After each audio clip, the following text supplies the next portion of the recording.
Dear students, welcome all of you. My name is Khimra Saini and I am your new science teacher. Okay, and today I am going to teach you chapter 4. The name of chapter is Water Around Us. Okay, तो आज मैं आपको chapter 4 पढ़ाने जा रहा हूँ. ठीक है, इस चैप्टर में हम स्टडी करेंगे हमारे चारों ओर जो भी वाटर है या फिर जो वाटर बॉडी है, जैसे रिवर, ओके, पॉन्ड, लेक, सी, उनके बारे में स्टडी करेंगे. उनमें पानी कहाँ से आया, ठीक है, पानी को हम कैसे यूज करते हैं, ठीक है, और वाटर को हम कैसे कंजर्व करेंगे, पानी को वेस्ट होने से कैसे बचाएंगे. ठीक है, तो इन सब के बारे में स्टडी करेंगे. सो let start. First of all आप देखिए हाइलाइट्स. ठीक है, हाइलाइट्स हमारे पास 3 है. फर्स्ट है सोर्सेस ऑफ वाटर. ठीक है, अब सोर्सेस ऑफ वाटर में हम स्टडी करेंगे जो वाटर है हमारे पास उसका कौन कौन से सोर्स है. सोर्स मीन्स जहाँ पे वाटर की अवेलेबिलिटी बहुत ज़्यादा हो या वाटर है वो एक लार्ज स्केल में मिलता हो. ठीक है, अब लार्ज स्केल में बहुत ज़्यादा क्वांटिटी में वाटर कहाँ मिलता है, रिवर में मिलेगा, पॉन्ड में मिलेगा, ठीक है, लेक में मिलेगा, सी में, ओशियन में. तो ये सब क्या हो गए, सोर्स ऑफ वाटर. ठीक है, तो इनके बारे में हम स्टडी करेंगे आगे. सेकेंड पॉइंट था हमारा where do we get water from. इसमें हम जानेंगे कि जो हम वाटर हमको जो वाटर मिलता है यूज के लिए वो कहाँ से आता है. हम वाटर कहाँ कहाँ यूज करते हैं, एक तो हमारे घरों में फॉर डोमेस्टिक पर्पज, दूसरा फील्ड में, दैट्स मीन एग्रीकल्चर फील्ड में, हमारे खेतों में, और फैक्ट्रीज में. तो पानी कहाँ से आता है, वो रिवर से आता है या फिर डैम से आता है या फिर ट्यूबवेल से आता है. हमारे घरों में हमने देखा होगा ट्यूबवेल होती है, तो ट्यूबवेल में पानी कहाँ से आता है, ज़मीन के अंदर से, ज़मीन नीचे से आता है, तो उसको हम बोलते हैं ग्राउंड वाटर. या फिर आपने देखा होगा शहरों में बड़ी सी टंकी बनाते हैं पानी की, उसको बोलते हैं हम ओवरहेड टैंक. ठीक है, वो ऊंचाई पे होती है और वहाँ से पाइप लगा के हमारे घरों में वाटर की सप्लाई की जाती है. ठीक है, तो यहाँ पे डिफरेंट मेथड है वाटर सप्लाई करने के, और हमको जो वाटर मिलता है उसके बहुत सारे सोर्स हैं, उनके हम स्टडी करेंगे 1 by 1. ओके, और थर्ड पॉइंट है हमारा वाटर कंजर्वेशन. अब वाटर कंजर्वेशन में हम स्टडी करेंगे जो वाटर है उसको वेस्ट होने से कैसे बचाएं. ठीक है, क्योंकि वाटर तो बहुत सारा अर्थ पे, लेकिन हमारा ग्राउंड वाटर या फिर हमारा जो लेक है, पॉन्ड है, वहाँ पर हम वाटर को वेस्ट किया तो वो डिप्लीटेड मीन्स ख़त्म हो सकता है. ठीक है, और हमको प्रॉब्लम क्रिएट कर सकता है. क्यों, क्योंकि वाटर तो हमारे लिए बहुत इंपॉर्टेंट है फॉर डेली लाइफ के लिए. और ये वाटर कंजर्वेशन है, इसको हम बोलते हैं पानी का संरक्षण या जल का संरक्षण. ठीक है, पानी बचाने को ही बोलते हैं वाटर कंजर्वेशन. ठीक है, जैसे आपने देखा होगा हम घरों में जब पानी आता है टैप में, ठीक है, टैप खराब हो गया, लीक हो रहा है, पानी वेस्ट हो रहा है, तो हम चेंज कर देते हैं. ठीक है, हमारी गवर्नमेंट ही बोलती है पानी को वेस्ट ना करो. आपने देखा होगा इस टाइम में कितनी सारी स्कैरसिटी, जो पानी कमी आ रही है, हमारे घरों में डेली सप्लाई नहीं हो रहा पानी. ठीक है, तो पानी ख़त्म होता जा रहा है, इसलिए हम उसको कंजर्व करना है. तो ये स्टडी करेंगे हम वाटर कंजर्वेशन में. Okay, so let start the chapter. Dear children, the earth is called the blue planet because of the large amount of water present on its surface. बच्चों, जो हमारी अर्थ है, अर्थ को हम बोलते हैं ब्लू प्लैनेट. ब्लू प्लैनेट क्यों बोलते हैं, क्योंकि जो अर्थ है, हमारा अर्थ है, उसका जो सरफेस है, इस पे लार्जर पार्ट्स पे, जो बड़े भाग पे वाटर पाया जाता है, और वाटर का कलर कैसे होता है, हमको वाटर दूर से कैसे दिखाई देता है, ऐसे ब्लू। ठीक है, तो ब्लू दिखाई देता है वाटर, तो वाटर के कारण हमारे अर्थ है वो भी ब्लू कलर की दिखाई देगी, इसलिए हम बोलते हैं अर्थ को ब्लू प्लैनेट। ओके, और आपको मालूम है हमारा जो सोलर सिस्टम है, सोलर फैमिली है, उसमें कितने प्लैनेट है, 9। ठीक है, तो 9 प्लैनेट में से एक प्लैनेट है अर्थ, तो हम अर्थ को बोलते हैं blue planet because of large water present on its surface. ठीक है, और आपको मालूम है हमारा जो अर्थ है उसके 70%, ठीक है, 70% जो भाग है, सरफेस है, उस पे केवल वाटर मिलता है। ठीक है, ओनली जो हमारी लैंड है वो 30% भाग पर है। अब देखो 70% भाग पर पानी होगा, तो पानी कलर ब्लू है, तो पूरा का पूरा अर्थ हमको ब्लू दिखाई देता है, इसलिए हम उसको बोलते हैं ब्लू प्लैनेट। अंडरस्टूड। नेक्स्ट है water is all around us in lakes, ponds, rivers, streams, seas, oceans. However, water can get depleted if we do not conserve it. अब आप देखो हमारे चारों ओर जो वाटर है वो किस में पाया जाता है, लेक्स में। लेक्स क्या होती है, झीलें, पॉन्ड्स तालाब, रिवर्स नदियाँ, स्ट्रीम्स, स्ट्रीम होता है नाले। ठीक है, जैसे पहाड़ों से पानी निकलता है ना, ऐसे छोटे छोटे से एक नाली के टाइप में। ठीक है, नाले बोलते हैं उसको, वो होता है स्ट्रीम्स। सीज समुद्र, और जो ओशियंस है महासागर, बड़ा जो जहाँ पर कई समुद्र मिलते हैं उसको बोलते हैं ओशियंस, महासागर। तो इन सब में बहुत सारा पानी होता है, फिर भी हमने पानी को बचाया नहीं, तो पानी हमारा क्या हो जाएगा, डिप्लेटेड, मीन खत्म हो जाएगा। ठीक है, if we do not conserve it, यदि हमने उसको बचाया नहीं, पानी को बर्बाद कर दिया। ये तो आप भी देख रहे होंगे, आपके घरों में पानी की शॉर्टेज आ रही है, क्यों, क्योंकि पानी को हमने पहले बर्बाद कर दिया, उसको कंजर्व नहीं किया, तो पानी की कमी आ रही है। ठीक है, इसको बोलते हैं स्कैर्सिटी ऑफ वाटर या depleting of water. Okay students, तो आप समझ गए इस पैराग्राफ में क्या बता रखा है हमको। इस पैराग्राफ में बताया गया है हमारा अर्थ है उसको हम ब्लू प्लैनेट बोलते हैं, क्यों, क्योंकि इसकी सरफेस पे लार्जर अमाउंट में वाटर मिलता है। दूसरा, हमारे चारों ओर बहुत सारे सोर्स हैं वाटर के, फिर भी हमने वाटर को कंजर्व नहीं किया, बचाया नहीं, तो पानी खत्म हो सकता है। ठीक है, I hope all of you understood this very well. ठीक है, समझ गए होंगे। ओके, तो चलिए नेक्स्ट पैराग्राफ पे शिफ्ट होते हैं। नेक्स्ट पैराग्राफ है हमारा सोर्सेस ऑफ वाटर।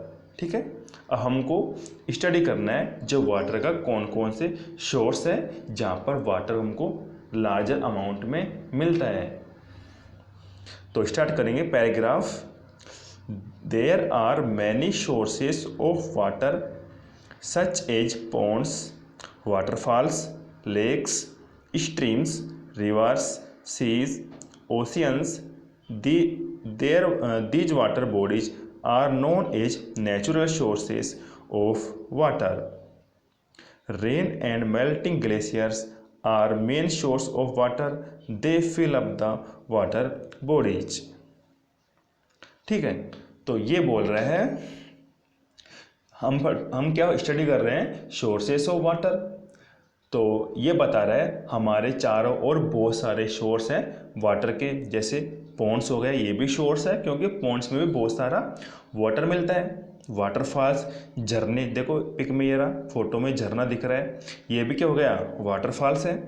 लेक्स, झीलें, झीलें क्या होती है, जैसे माउंटेन है, चारों ओर माउंटेन है। ओके, चारों ओर पहाड़ हैं और पहाड़ों के बीच में तो बारिश का पानी इकट्ठा हो जाता है, उसको हम बोलते हैं झीलें। स्ट्रीम्स, स्ट्रीम्स क्या होते हैं, नाले, जो बारिश के टाइम में पहाड़ों से होके या छोटा या फिर छोटी सी रिवर बनती है, उसको हम बोलते हैं नाले। ठीक है, उनमें भी पानी मिलता है। रिवर्स, नदियाँ तो आप जानते होंगे, सी, समुद्र भी जानते होंगे, और ओशियंस, ये भी बताया था, महासागर। तो ये सब क्या है, सोर्स ऑफ वाटर, ठीक है। And these source are known as natural source, इनको हम नेचुरल सोर्स बोलते हैं। नेचुरल सोर्स मीन्स ये इनको नेचर ने बनाया है, इनको किसी भी ह्यूमन बींग्स ने या आदमी ने नहीं बनाया, ये सब नेचर से बना हुआ है, इसलिए नेचुरल सोर्स कहलाता है। क्या आपको मालूम है, नदी नदी को बनाता है, ऑटोमेटिक बनती है नेचर से, इसलिए नेचुरल सोर्स है। लेक है, लेक भी ऑटोमेटिक बनती है नेचर से, तो ये भी नेचुरल सोर्स है, ठीक है। और इनमें वाटर कहाँ से आता है, जैसे रेन हो गई, बारिश होगी तो पानी आ जाएगा, बारिश से पानी इकट्ठा होता है, तालाबों में, झीलों में, नदियों में भी पानी कहाँ से आता है, पानी आएगा, पहाड़ों पे बरसात होगी, वहाँ से पानी फ्लो करता हुआ डाउनवर्ड साइड फ्लो करता हुआ रिवर में आ जाएगा, ठीक है। दूसरा है मेल्टिंग ग्लेशियर्स, और जो हमारा ग्लेशियर है, ग्लेशियर आप जानते होंगे, जो कोल्ड रीजन है, जैसे हिमाचल है, जम्मू कश्मीर है, वहाँ पे क्या कोल्ड वेदर रहता है हमेशा, ठीक है। सर्दियों में वहाँ पे क्या होती है, बर्फ़ गिरती है, तो पहाड़ों पे ऐसे बर्फ़ की एक थिक लेयर जमा हो जाएगी, मोटी लेयर जम जाएगी बर्फ़ की, कहाँ पर, पहाड़ों पे, उसको हम बोलते हैं ग्लेशियर। और जैसे ही समर टाइम में, गर्मियों में, या फिर दोपहर के टाइम में जो सनलाइट गिरती है, यहाँ पे सूरज किरण पहुँचती है, तो उनकी गर्मी से जो ये बर्फ़ है वो पिघलना स्टार्ट हो जाएगी, और कहाँ पे आ जाएगी, वो पानी फ्लो करता हुआ रिवर में, और हमारे रिवर है, लेक है, पॉन्ड है, उनको फिल कर देगा, ठीक है। तो ये सब था हमारा सोर्सेज ऑफ वाटर। समझ गए आप कि वाटर के सोर्स क्या क्या है, इनमें पानी कहाँ से आता है, और इनको नेचुरल सोर्स क्यों बोलते हैं। Understood, okay. चलिए नेक्स्ट मूव करते हैं।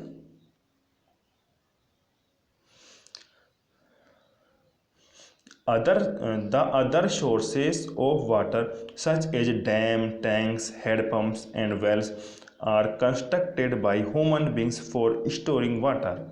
Hence these are known as artificial sources of water.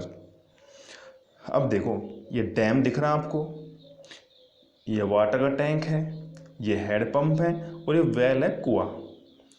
इन सबको हम बोलते हैं आर्टिफिशियल सोर्सेस। आर्टिफिशियल क्या होता है, जिसको ह्यूमन बींग्स बनाता है या इंसान बनाता है, उसको हम बोलते हैं आर्टिफिशियल। तो ये भी सोर्स है पानी का, कुएं में पानी मिलता है, हैंडपम्प से भी पानी आता है, इस टंकी में पानी है, और डैम में भी बांध होता है डैम, उसमें भी पानी है। ये सबको किसने बनाया, आदमियों ने या इंसान ने बनाया है, इसलिए आर्टिफिशियल, ठीक है। अब देखो डैम क्या होता है, सपोज ऐसे दो माउंटेन है, दो पहाड़ है, ठीक है। तो यहाँ से जैसे बारिश हुई पहाड़ों पे, फिर पानी नीचे फ्लो करता हुआ बह के जा रहा है ऐसे, तो पानी फ्लो करता हुआ जाएगा तो क्या बन जाएगा, ऐसे रिवर बन जाएगी। तो दोनों पहाड़ों के बीच में हम क्या कर देंगे, एक परपेंडिकुलर लंबवत एक दीवार बना देंगे, ठीक है। ऐसी वॉल कंस्ट्रक्ट कर देंगे जिससे नदी का पानी रुक जाएगा, ओके। और जब हमको ये नदी का पानी यहाँ रुक जाएगा तो पानी यहाँ पे स्टोर हो जाएगा, और जब हमको रिक्वायरमेंट होगी तो पानी हम गेट खोल के निकाल लेंगे, रिक्वायर नहीं होगी तो इसको बंद कर देंगे। ये काम आता है हमारे फ्यूचर के यूज के लिए, ठीक है। तो डैम कब काम आता है, जब हमारे पास हमारे तालाब, झीलें या फिर ग्राउंड वाटर में कमी आ जाती है, तो हम डैम का जो पानी स्टोर किया हुआ है उसको यूज में लेते हैं, ठीक है। अगर हमने डैम नहीं बनाया, ऐसी दीवार कंस्ट्रक्ट नहीं की, तो ये रिवर का पानी था बहता हुआ समुद्र में चल जाएगा और हमारे कोई भी यूज नहीं आएगा, ठीक है। तो इसको हम कम लेते हैं, जैसे पानी सप्लाई करनी है पीने के लिए सिटी में तो डैम से करते हैं, खेतों के लिए सिंचाई करने के लिए, एग्रीकल्चर के लिए नहर बना के खेतों में पहुंचाते हैं, तो ऐसे यूजफुल है डैम। अब आप समझ गए होंगे कि डैम क्या होता है। नेक्स्ट है टैंक। ये टैंक तो आपने देखा होगा शहरों में कि ऐसे ज़मीन से काफ़ी ऊपर बना देते हैं और पाइप लगा के इसको पानी स्टोर करके पाइप से हमारे घरों में वाटर की सप्लाई की जाती है। हैंडपम्प आप जानते होंगे, हैंडपम्प क्या करता है, जो ज़मीन के नीचे का पानी है उसको बाहर निकालता है, इसलिए इसको हैंडपम्प बोलते हैं। हैंड क्यों, हैंड से चलता है ये, तो हैंडपम्प हो गया। और वेल आप कुआं जानते होंगे अच्छी तरह, व्हाट इज द वेल। ये भी एक हम कुआं कंस्ट्रक्ट करते हैं, उसमें से बाल्टी से खींच के हाथों से पानी बाहर निकालते हैं। ओके, तो इन सबको इंसानों ने बनाया है, इसलिए इसको बोलते हैं हम आर्टिफिशियल सोर्सेज। ओके, अब आपको समझ में आ गया होगा कि नेचुरल सोर्स क्या होता है और आर्टिफिशियल सोर्स ऑफ वाटर क्या होता है। ओके, चलिए नेक्स्ट मूव करते हैं। नेक्स्ट है हमारा surface water and ground water. अब देखो सरफेस वाटर क्या होता है। Glaciers in the mountain melt to form river, lakes and streams. The water in these water bodies make up the surface water. The water below the earth surface is known as ground water. अभी मैंने बताया था glaciers क्या होते हैं, बर्फ़ों से ढका हुआ पहाड़ होता है। कहाँ पर? माउंटेन्स में, पहाड़ों पे। जब वो पिघलते हैं तो पानी बनता है। हमको मालूम है बर्फ़ पिघलती है तो क्या बनती है, पानी में चेंज हो जाती है, तो पानी बहता हुआ आएगा और जो अर्थ के सरफेस पे है, जैसे स्ट्रीम्स है, लेक्स है, रिवर्स है, उनमें वाटर फिलअप कर देगा। और ये कहाँ पे होते हैं? अर्थ के सरफेस के ऊपर, इसलिए इसको बोलते हैं सरफेस वाटर। इस डायग्राम में देखो आप, ये वाटर कहाँ है? अर्थ के सरफेस के ऊपर है, इसलिए सरफेस वाटर। और ग्राउंड वाटर क्या होता है? जो अर्थ के सरफेस के नीचे होता है उसको बोलते हैं ग्राउंड वाटर। देखो इस पिक्चर में ग्राउंड वाटर जो अर्थ का सरफेस है उसके नीचे जो वाटर प्रेजेंट है उसको हम बोलते हैं ग्राउंड वाटर। दूसरा आप देखो, हमारे घरों में जो ट्यूबवेल से पानी आता है वो कहाँ से आता है? हम ज़मीन में एक वेल खोदते हैं, ट्यूबवेल खोदते हैं और एक मोटर लगा के पानी को बाहर निकालते हैं। जो पानी कहाँ से आता है? वो ज़मीन के नीचे से। तो ज़मीन के नीचे वाला पानी क्या होता है? Ground water.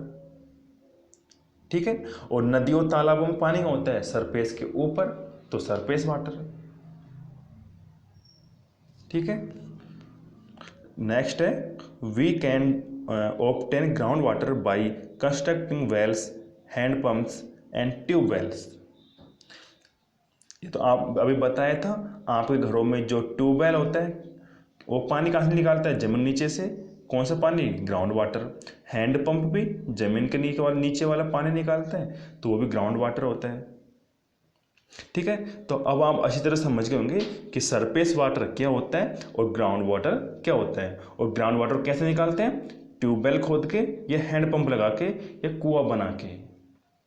ठीक है, तो आज के लिए आपका ये चैप्टर कंप्लीट हो गया है। Okay, and I hope all of you students got it very well. Thank you all of you for listening me. God bless all of you and wait for next video. Thank you. Bye.